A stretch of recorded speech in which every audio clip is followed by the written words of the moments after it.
하나님의 말씀은 마태복음 25장 14절부터 30절입니다. 또 어떤 사람이 타국에 갈 때 그 종들을 불러 자기 소유를 맡김과 같으니 각각 그 재능대로 한 사람에게는 금 5달란트를, 한 사람에게는 2달란트를, 한 사람에게는 1달란트를 주고 떠났더니 5달란트 받은 자는 바로 가서 그것으로 장사하여 또 5달란트를 남기고 2달란트 받은 자도 그같이 하여 또 2달란트를 남겼으되 1달란트 받은 자는 가서 땅을 파고 그 주인의 돈을 감추어 두었더니 오랜 후에 그 종들의 주인이 돌아와 그들과 결산할세 5달란트 받았던 자는 5달란트를 더 가지고 와서 이르되 주인이여 내게 5달란트를 주셨는데 보소서 내가 또 5달란트를 남겼나이다. 그 주인이 이르되 잘하였도다 착하고 충성된 종아 네가 적은 일에 충성하였음에 내가 많은 것을 네게 맡기리니 네 주인의 즐거움에 참여할지어다 하고 2달란트 받았던 자도 와서 이르되 주인이여 내게 2달란트를 주셨는데 보소서 내가 또 2달란트를 남겼나이다. 그 주인이 이르되 잘하였도다 착하고 충성된 종아 네가 적은 일에 충성하였음에 내가 많은 것을 네게 맡기리니 네 주인의 즐거움에 참여할지어다 하고 1달란트 받았던 자는 와서 이르되 주인이여 당신은 굳은 사람이라 심지 않은 데서 거두고 해치지 않은 데서 모으는 줄을 내가 알았으므로 두려워하여 나가서 당신의 달란트를 땅에 감추어 두었었나이다. 보소서 당신의 것을 가지셨나이다. 그 주인이 대답하여 이르되 악하고 게으른 종아 나는 심지 않은 데서 거두고 해치지 않은 데서 모으는 줄로 네가 알았느냐. 그러면 네가 마땅히 내 돈을 취리하는 자들에게나 맡겼다가 내가 돌아와서 내 원금과 이자를 받게 하였을 것이니라 하고 그에게 그 1달란트를 빼앗아 10달란트 가진 자에게 주라. 무릇 있는 자는 받아 풍족하게 되고 없는 자는 그 있는 것까지 빼앗기리라. 이 무익한 종을 바깥 어두운 데로 내쫓으라. 거기서 슬피 울며 이를 갈리라 하니라. 아멘. 마태복음 25장에 등장하는 이 비유는 종말의 비유 그리고 천국의 비유였습니다. 마태복음 13장에 등장하는 여러 가지의 천국의 비유의 말씀들과 더불어서 25장은 그때의 천국은 마치라고 시작하는 그런 비유들이에요. 그래서 열처녀의 비유도 등장하고 그리고 또 이 달란트의 비유가 등장하는 것이죠. 마치 그 마지막 때에 이루어질 그 종말의 이야기, 2달란트 열처녀의 비유도 마찬가지입니다. 지혜로운 처녀들, 기름을 준비했던 등불과 함께 기름을 준비했던 그 처녀들이 그런데 그 반대로 미련한 처녀들 등불은 준비했지만 신랑이 언제 올지 모르는 상황 속에 기름을 준비하지 않았기 때문에 자기들이 생각하는 것 그 이상의 시간을 넘어서 그 신랑이 오기 전에 그 신랑이 온다는 소리를 듣고 기름을 사러 갔다가 기름을 사러 간 사이에 신랑이 와버린 거예요. 그래서 결혼식의 문이 닫혀져 버리고 그 안에 들어가지 못하는 그러한 때가 바로 종말의 때다. 천국의 때다. 기름을 준비해야 된다라고 하는 것과 마찬가지로 달란트 비유도 마찬가지. 마치 주인이 그 종들에게 달란트를 맡기고 떠났다는 거죠. 그리고 그 결산할 때가 반드시 올 것이다 라고 하는 것을 말해주고 있어요.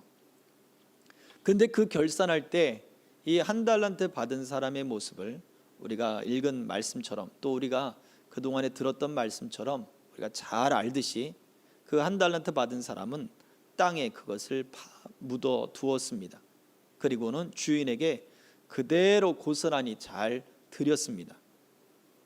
문제는 주인이 이 종을 향해서 악하고 게으른 종아 라고 말을 했다는 것에 문제가 있습니다. 주인은 그 원금을 그대로 잘 보존을 해온 종에게 잘했도다 착하고 충성된 내 종아라고 말하지 않았다는 거예요. 그렇다면 우리는 생각할 수 있습니다. 달란트, 탤런트라고 이야기하는 재능. 아니, 어떤 사람에게는 그 재능을 많이 줬으니까 그 많이 받은 재능대로 그가 행한 것 아닙니까? 아니에요. 그 재능과 능력대로 달란트를 맡겼다라고 했으니까 이 말씀 속에서는 달란트는 재능이 아니라 바로 사명이었습니다. 그 사람이 할 수 있는 능력대로 맡긴 사명이에요.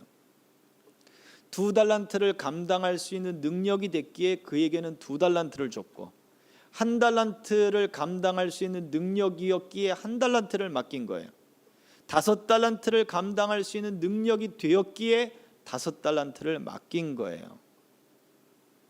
2달란트 맡은 사람이 그것을 비교하고 자존심 상할 일이 사실은 없습니다. 2달란트는 누구의 거예요? 주인의 거였거든요. 1달란트 맡은 사람도 마찬가지입니다. 그 1달란트는 누구의 거였습니까? 자기의 것이 아니었어요. 주인의 것이었습니다. 5달란트 맡은 사람은요, 좋아할 것 없지요. 5달란트를 맡았으니 그 책임 또한 5배나 더 큰 거예요. 다른 사람들에 비해. 그건 누구의 거였습니까? 주인의 거였거든요.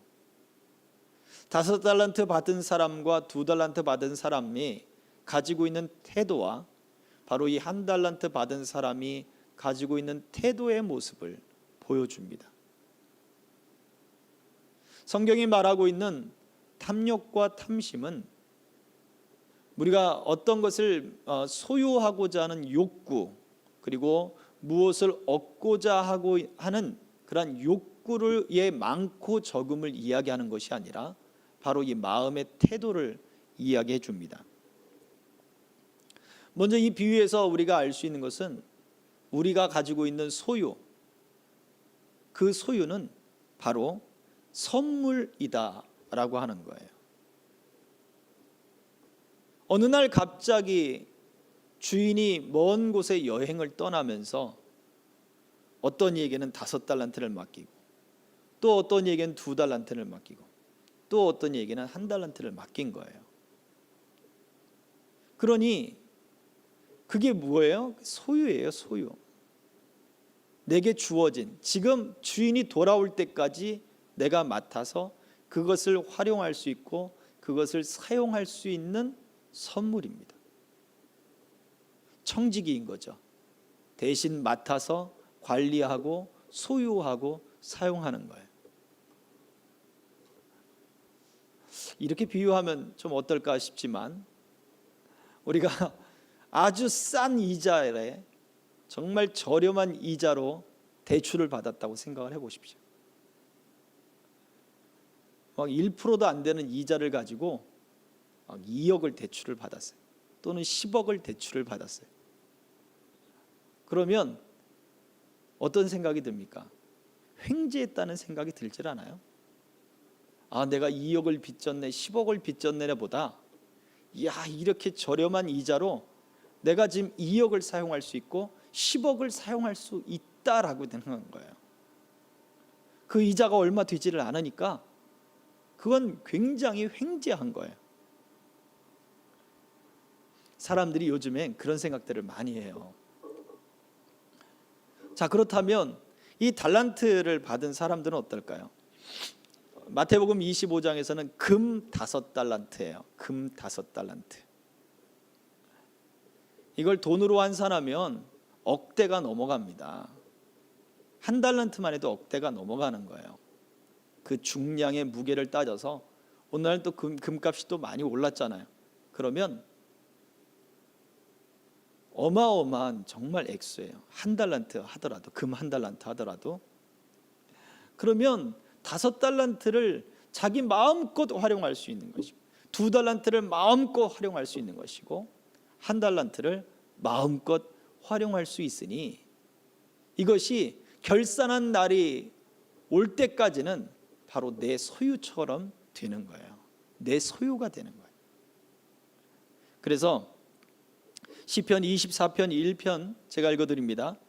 다윗은 고백했습니다. 땅과 거기에 충만한 것과 세계와 그 가운데 사는 자들은 다 여호와의 것이로다 라고 다윗은 고백했습니다. 세상의 모든 충만한 것뿐만 아니라 그 가운데 사는 모든 사람들까지도 다 하나님의 것이다. 시편 89편 11절에서는 하늘이 주의 것이고 땅도 주의 것이라. 세계와 그 중에 충만한 것을 주께서 건설하셨나이다. 주께서 그 모든 것을 다 지으셨나이다 라는 거죠. 그래서 다 하나님의 것이다. 각자 사람들이 가진 능력이 있습니다. 우리가 열심히 학생들이 공부해서 자기의 능력을 키워나가고 있죠. 자기의 인생을 개척하기 위해서 공부하고, 그리고 대학을 가고, 그리고 직장을 얻기 위해서 수고하고 지금 애쓰고 있습니다. 다 그거 자기의 능력을 키우는 거예요. 그 능력대로 하나님이 달란트를 주신다고요. 능력대로 하나님이 맡겨주신다고요. 능력대로 하나님이 소유물을 주신다고요. 달란트는 쉽게 얘기하면 소유물이에요. 내가 경제 생활을 하고 내가 나가서 일을 해서 벌어서 얻은 것 같지만 그것마저도 하나님이 내게 소유로 맡겨주신 거예요. 왜? 다 하나님의 것이니까. 성경이 이야기하고 있는 바로 하나님의 선물이다, 하나님의 소유물이다 라고 하는 것에는 바로 이러한 의미까지 포함돼요. 시편 128편 2절에서는 네가 네 손이 수고한 대로 먹을 것이다. 그렇죠. 내가 일한 대로, 내가 힘쓴 대로, 내가 노력한 대로 그 결과물을 얻을 것이다 라고 말을 하잖아요. 그런데 그 다음에 이렇게 얘기해요. 네가 복되고 형통하리로다. 그 수고한 것이 그대로 결과로 돌아오는 것은 무엇이에요? 하나님이 주시는 복이에요. 하나님이 형통케 하신 복이에요.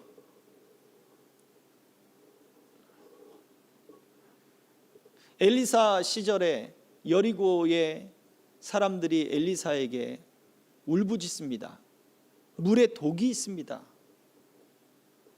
그래서 우리가 수고한 것, 열매를 맺기 전에, 열매가 익기 전에 다 떨어져 버립니다. 엘리사가 어떻게 합니까? 그 물 근원에 그곳에 소금을 갖다 붓습니다. 하나님이 이것을 고쳤다. 다시는 그 열매가 익기 전에 떨어지지 않을 것이다. 하나님이 근원을 고쳐주심으로 하나님이 수고한 대로, 그들이 농사 짓는 대로 그 결과를 얻게 하시는, 형통을 주시는 그런 모습을 보게 됩니다. 자, 능력대로 달란트를 맡겼다는 게 바로 그거예요. 아니, 내가 공부해서 내가 얻은 지위인데, 내가 직장 생활에서 내가 얻은 봉급인데, 아니에요. 하나님이 그것을 얻게 하셨다는 거예요. 그런데 우리는 요즘엔 특히나 더 합니다.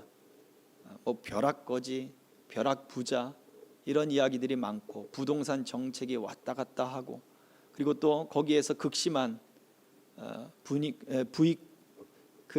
빈익빈, 그리고 부익부가 생기기 때문에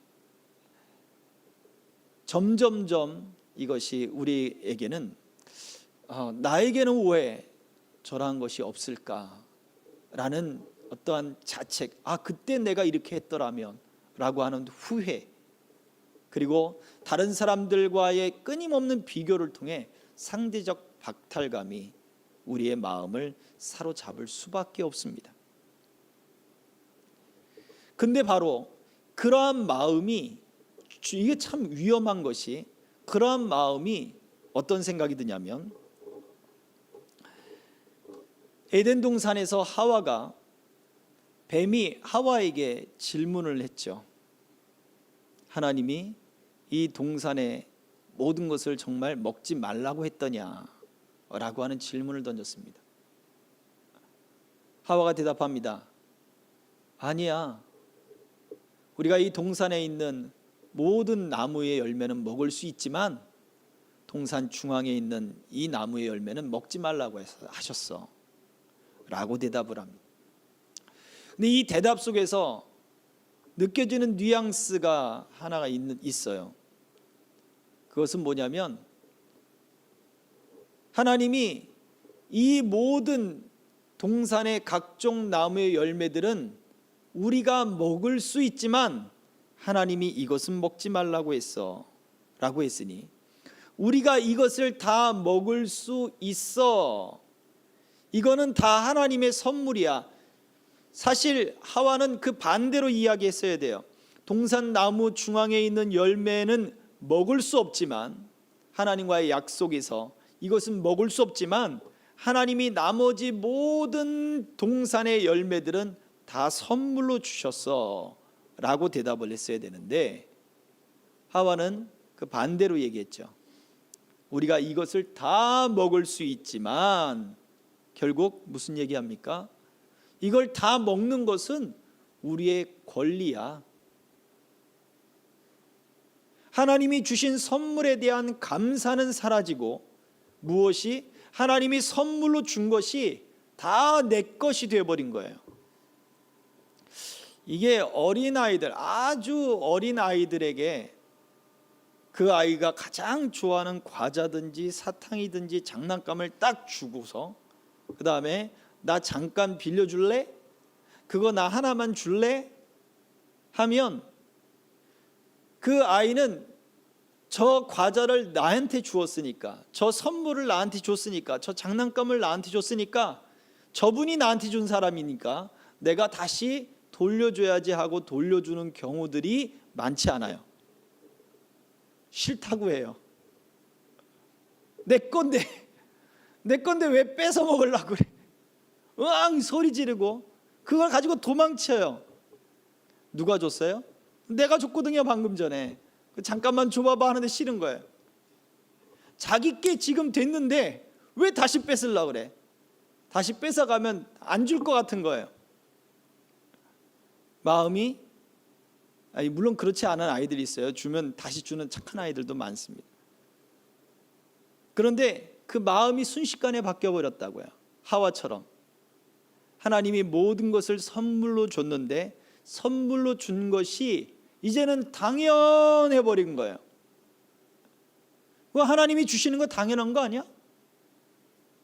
이거 먹는 거 당연한 거 아니야? 근데 왜 그거는 못 먹게 해? 감사가 사라진 마음에 사단의 질문은 틈을 비집고 들어오게 만들어버린 거예요. 감사가 사라지면 하나님이 주신 모든 소유는 다 하나님께로 왔다라고 하는 이러한 마음이 사라져버리면 우리는 그 마음 가운데 틈이 생겨버리는 거예요. 그 틈이 결국 죄에 넘어지게 만들어버리고 그리고 탐욕에 사로잡혀버리게 만들어버립니다. 그래서 성경이 말하고 있는 탐욕, 탐심이라고 하는 것은 이미 말씀드린 대로 욕심이 많다는 거나 아니면 무엇을 이루기 위해서 정말로 그 모든 욕심을 정말 많이 부리는 그러한 욕심의 많고 적음의 정도가 아닙니다. 하나님이 모든 것을 주셨다라고 하는 그 마음을 잃어버린 태도가 바로 탐심이요 탐욕입니다. 여러분 어떻습니까? 마지막 한 달란트를 받은 그 사람의 마음의 자세가 무엇이었습니까? 주인은 굳은 사람이다.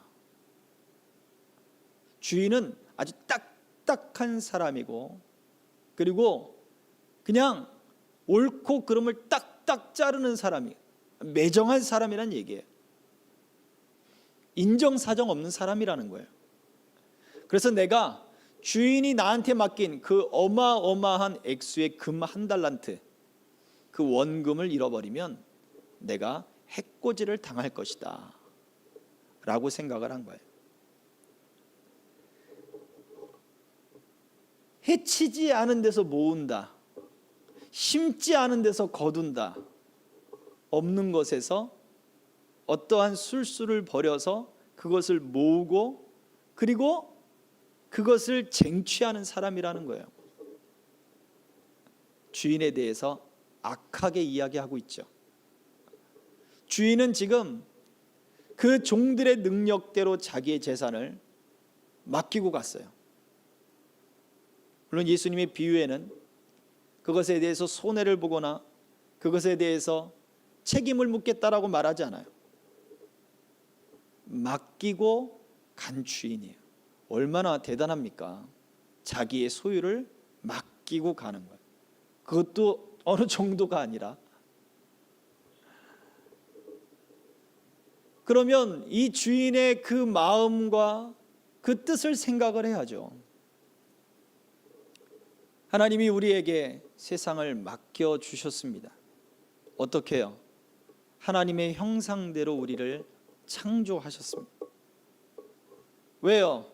내가 인형 하나 만들고 싶다, 나를 닮은 인형을 하나 만들고 싶다, 장난감을 하나 만들고 싶다, 그래가지고 만들었습니까? 아니에요. 우리의 형상대로 우리의 모양을 만들어서 이 세상을 다스리게 하자. 이 세상을 관리하게 하자. 이 세상에 심히 아름다운 하나님의 역사가 나타나게 하자. 이게 하나님의 뜻이었단 말이에요. 그래서 사람을 만들고 세상을 맡겨주셨어요.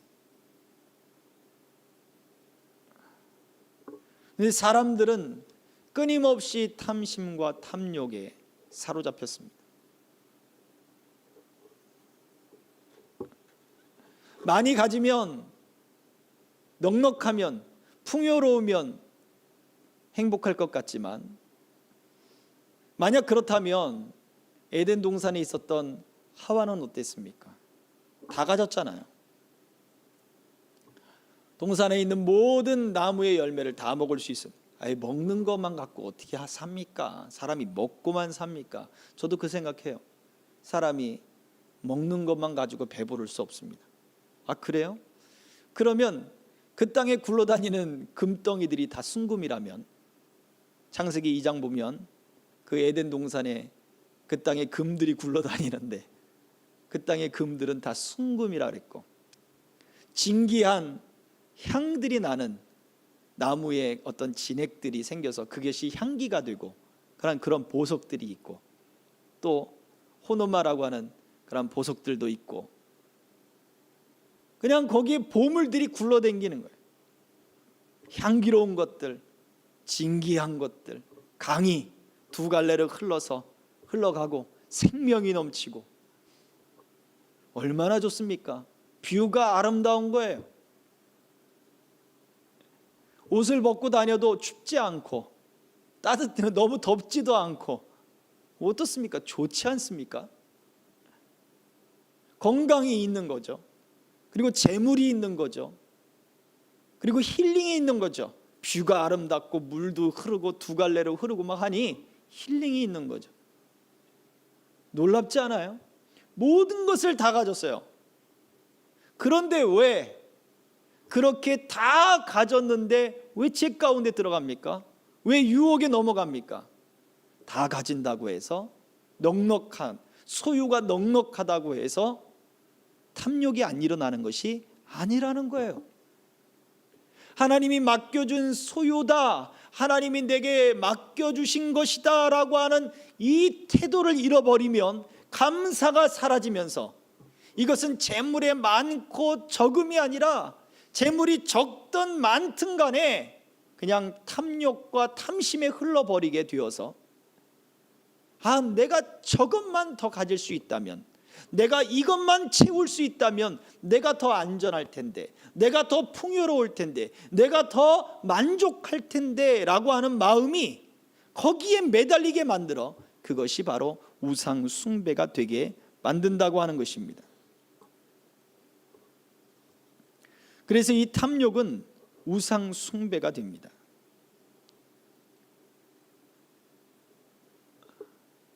골로새서는 이야기합니다.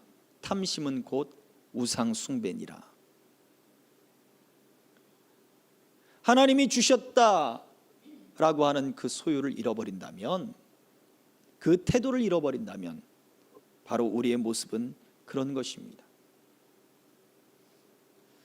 이 주인은 먼 곳에 여행을 떠납니다. 그리고 다시 올 것을 약속하죠.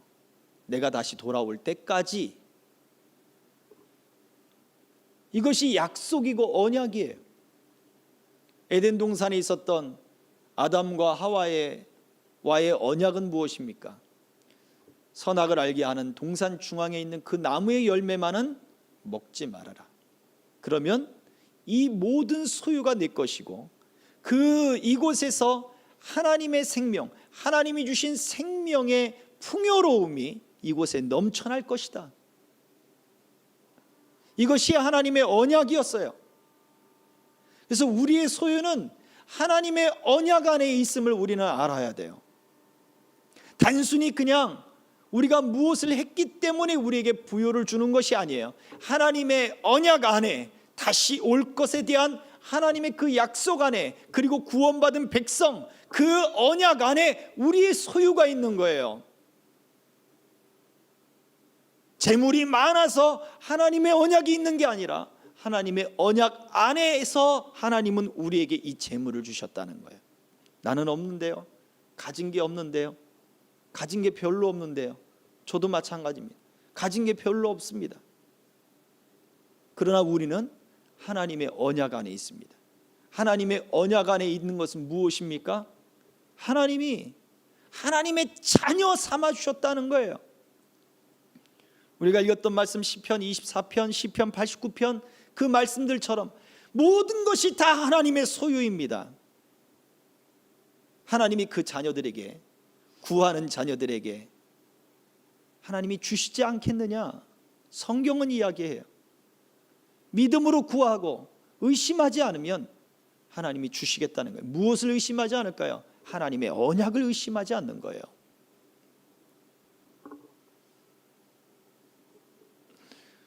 오늘 이 한 달란트 받은 그 종의 모습에 이 주인은 이야기합니다. 악하고 게으른 종아 라고 그 종을 책망합니다. 악하고 게으른 종. 게으른 것과 악한 것이 같이 갔어요. 무엇이 악했습니까? 주인을 자기 식대로 판단해 버린 거죠. 그게 악한 거예요. 우리가 하나님을 우리 식대로 판단한다면, 하나님의 약속을 우리 식대로 판단한다면, 하나님이 왜 나에게는 한 달란트를 주셨습니까? 쟤는 2달란트인데, 내가 볼 때 쟤는 1달란트 받기도 부족할 텐데 왜? 라고 우리 식대로 판단한다면 그것이 우리의 악함인 거예요. 그 악한 그 마음 때문에 이 사람은 무엇을 했습니까? 갖다가 묻어버린 거예요. 에라 모르겠다, 나는 원금이나 보장하자. 묻어버린 거예요. 그리고서는 주인이 다시 왔을 때는 무엇을 합니까? 변명을 하기 시작을 해요. 당신이 이래서, 주인이 이래서, 내가 아는 주인은 이래서 해가지고 변명을 하기 시작을 하는 거예요. 여기서 알 수 있는 것은 변명을 많이 하는 사람들은 게으른 사람들이에요. 누군가 나에게 지적질을 할 때 변명을 막 해요. 그럼 게으르다 생각하시면 됩니다. 주인이 지적하니까 그가 변명하잖아요. 그의 게으름이 자기를 합리화시키는 거예요. 게으른 사람들은 자기를 합리화시키는데 아주 뛰어납니다. 내가 할 수 없었던 이유는 바로 이러 해가지고 할 수 없었어요. 지금 상황이 이러해서 내가 지금 할 수 없어요. 이렇게 해서 내가 못한 겁니다. 여러분 잘 생각해 보십시오. 우리가 이런 말들을 하고 있다면 나는 지금 게으른 겁니다. 그리고 결국 그런 일 때문에 하나님을 원망하고 있다면 나는 지금 악한 겁니다. 변명하는 거, 자기 합리화를 시키는 거, 게으름 속에 있고 그 게으름은 악함과 함께 갑니다. 하나님이 우리에게 주신 소유도 마찬가지고, 하나님이 우리에게 주신 능력들도 마찬가지. 지혜도 될 수 있고, 우리의 시간도 될 수 있고, 우리의 어떤 힘도 될 수 있고, 우리의 경제뿐만 아니라 많은 것들이 하나님이 우리에게 맡기신 달란트예요. 사명이에요. 이 땅에서 하나님의 생명을 나타내고 하나님의 사람으로 살아갈 그 사명이에요. 그런데 우리는 끊임없이 자기 합리화를 시켜요. 끊임없이 하나님 앞에 변명하고 끊임없이 비교하면서 하나님이 악하다고 해요.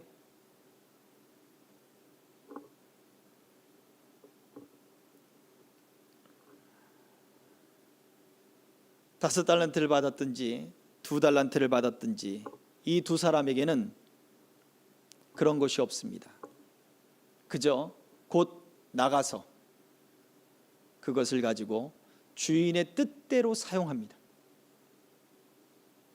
실패할 수도 있고 그 원금을 잃어버릴 수도 있지만 그들은 곧 나가서 장사를 시작합니다. 곧 나가서 그것을 가지고 활용을 합니다. 주인이 뭐라고 얘기합니까? 네가 적은 일에 충성했다. 작은 일에 충성했다. 아니, 이것이 어떻게 작은 일이에요? 두 달란트만 해도 수억 대의 재산을 놀리는 건데. 그런데 하나님은 이것이 작은 일이라고 말을 해요. 우리가 지금 힘겹고 때로는 우리가 적은 그러한 소유 가운데 살아갈 수도 있고 때로는 풍족한 소유 가운데 살아갈 수도 있습니다. 우리의 인생이라고 하는 이 시간이 우리는 지금 험하게 느껴지는 지금 그러한 시간들을 우리가 보내고 있어요. 하나님은 이게 작은 일이라고 이야기해요.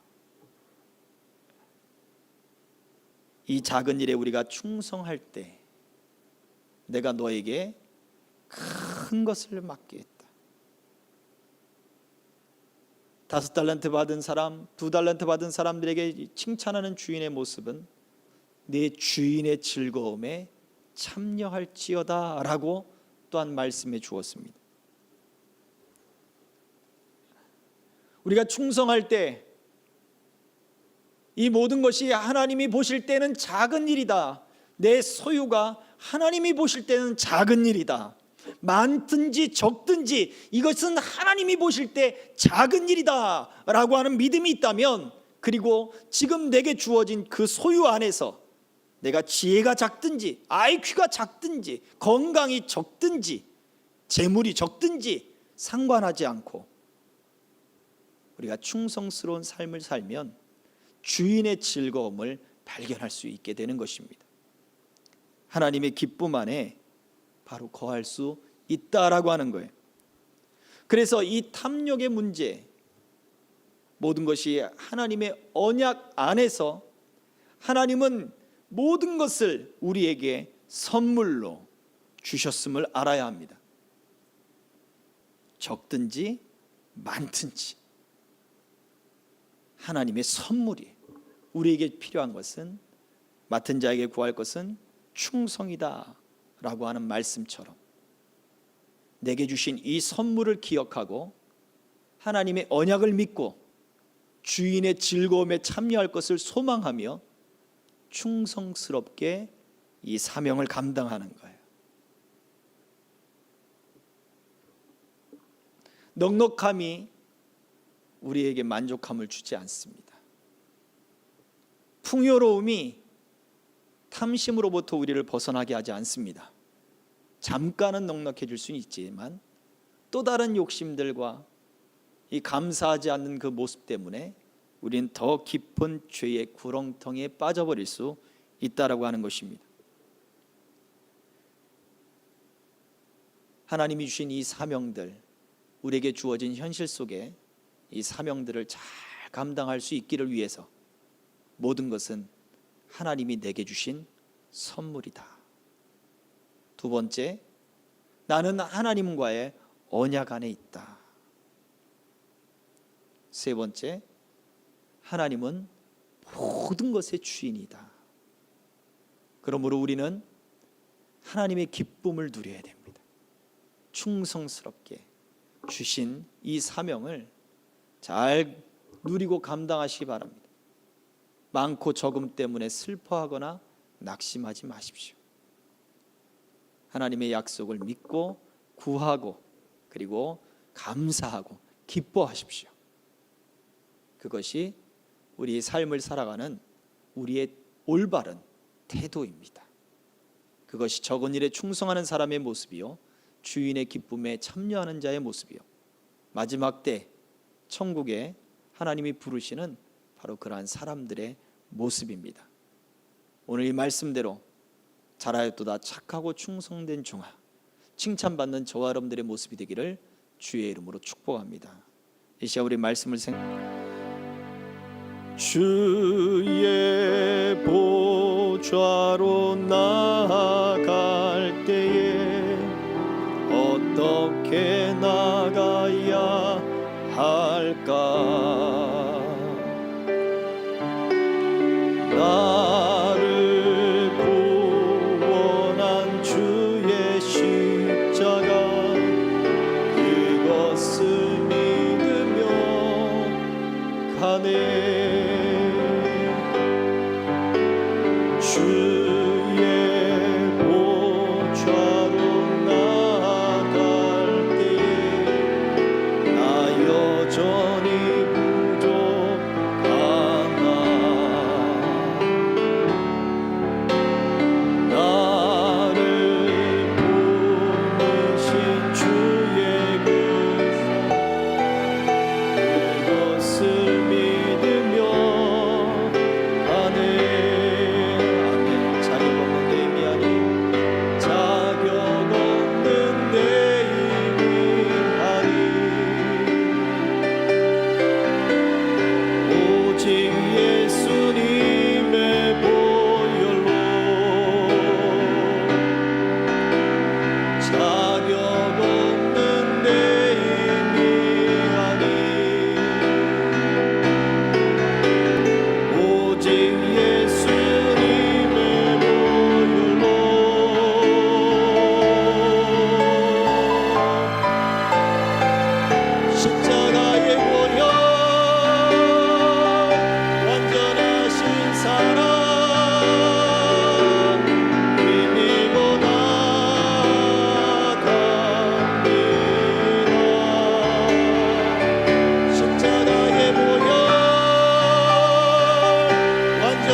다음 주까지 우리 비대면 예배가 계속해서 이어집니다.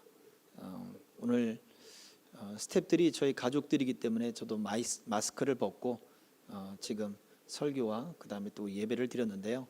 참 오래간만에 마스크 벗고 예배하니까 참 좋습니다. 우리가 일상처럼 느끼던 것들이 지금은 또 행할 수 없기 때문에 참 소중하게 느껴지잖아요. 마찬가지로 하나님이 주신 모든 것들을 우리가 너무 일상처럼 누렸어요. 그러다 보니 그 소중함을 잃어버렸습니다. 마치 하와처럼. 그래서 우리는 오늘 이 말씀을 통해 우리 자신의 삶에 있는 모든 것들이 하나님이 얼마나 내게 주신 그 소중한 것들인가를 다시 한번 되짚어 볼 수 있기를 바라고, 지금 델타 변이가 지금 확산되고 있는데 여러분들 건강하게 손 어딜 가든지 뭘 만지면 꼭 얼굴 만지지 마시고 항상 소독제 바르시고 또는 손을 씻으시고 문고리 이런 거 참 조심하시고요. 손잡이 이런 거 조심하셔서 건강하게 시간들을 잘 보내실 수 있기를 바랍니다. 다음에 또 우리 만날 수 있기를 바라고, 제가 줌을 배웠거든요. 그래서 이제 아마 또 여러분들과 줌으로 한번 소통할 수 있는 시간도 가지면 참 재밌겠다 생각이 들더라고요. 그래서 그런 기회들도 한번 만들어 볼까 혼자 생각해 봤습니다. 네, 영상에 또 얼굴 보인다고 또 싫어하는 사람들도 있을 수도 있는데, 네, 한번 어쨌든 간에 이런 우리가 얼굴 마주 볼 수 없는 그런 시간들이지만 서로를 위해서 기도하고 또 함께 할 수 있기를 소망합니다. 드려진 예물을 위해서 기도하겠습니다. 살아계신 아버지 하나님 감사합니다. 주님 앞에 우리의 마음을 담고 우리의 이 주님 주신 모든 소유가 하나님의 선물인 것을 기억하고 청지기로서 그리고 하나님 맡은 자로서 충성되이 이거 물질들을 잘 사용하고 경영하고 하나님의 영광을 나타내는데 쓰여지게 하여 주옵소서. 수고하고 애쓰는 모든 것들, 땀 흘리는 것들 하나님 애쓴 것 압니다. 노력한 거 압니다. 고생한 거 압니다. 그러나 그 모든 것을 고생하고 노력하고 애쓴 것들을 하나님이 애쓴 만큼 그 결과물들이 있게 하신 그 은혜에 감사를 드립니다. 하나님, 우리가 그런 감사와 찬송을 잊지 않게 하시고 이 모든 것이 하나님께는 작은 일이고 큰 것을 맡기신다 하셨사오니 이 작은 일에도 우리가 하나님 앞에 영광이 되고 찬송이 되고 기쁨이 되도록 은총 베풀어 주옵소서. 또한 아버지, 교회를 향해서 11조와 감사의 물과 또 무명으로 또 선교 헌금을 보내는 그 손길들 하나님이 기억하셔서 하나님이 값지게 하시고 복되게 하시고 놀라운 역사들이 나타나게 하여 주옵소서. 감사를 드리며 예수 그리스도의 이름 받들어 축복하며 기도하옵나이다. 아멘. 지금은 우리의 생명 되시며 구원 되신 예수 그리스도의 은혜와 아버지 하나님의 풍성하신 사랑하심과 성령님의 감화 감동 교통 역사하심이 하나님의 언약 안에 모든 소유를 잘 감당하며 하나님께 영광으로 살아가기를 소망하는 남녀종들 머리 위에 저들의 가정과 직업과 모든 생업들과 학업들 위에 이 나라 이민족 위에 선교사님들 위에 우리 생명길 교회 위에 이제로부터 영원토록 항상 함께 있을지어다. 아멘.